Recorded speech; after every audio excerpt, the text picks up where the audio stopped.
The honourable member for Argyll. Thank you very much, Mr. Speaker. It's good to stand and ask this question once again. Over the last number of sessions, I've pretty much asked this question almost every time to the Minister of Economic Development. The issue of the remaining creditors from the fallout of the closing of the Southwest Shore Development Authority. As you know, a beautiful school community centre was constructed in the village of Tuscott, a great model of rural development that's well used by a Acadian community. A place to gather, a place to celebrate and maintain our distinct culture and heritage. But a cloud still hangs over the remaining $400,000 that is owed to the local contractor, Garian Construction. Will the minister review this once again and help find a solution once and for all in order to get Garian Construction paid? The Honourable Minister of Economic and Rural Development and Tourism. Thank you, Mr. Speaker. And I thank the member for the question. And first of all, I've got to say is that as an entrepreneur myself, been in business for 23 plus years, is that when you're owed money, you like to be paid. And I know that as an entrepreneur and as an individual, and I'm sure that there are many members of the House have seen in our days some debts that weren't paid, money owing to us.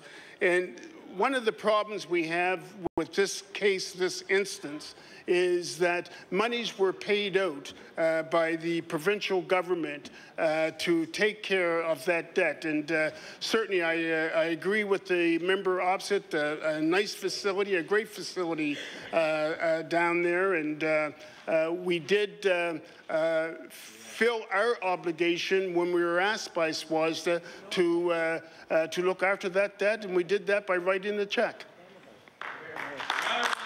For Argyll on his first supplementary. Thank you very much, Mr. Speaker, and thank the minister for that answer.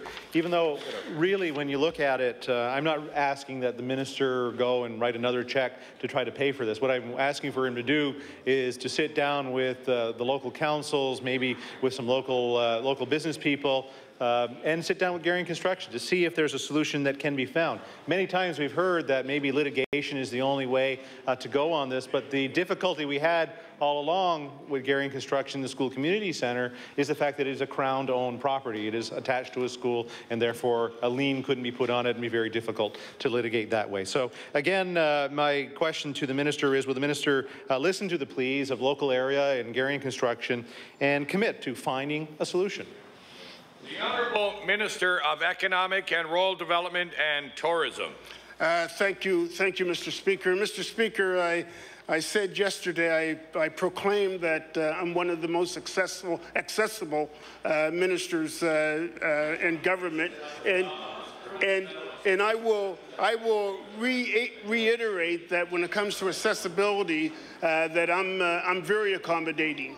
And you know, I've had a very recent meeting with Mayor Mood.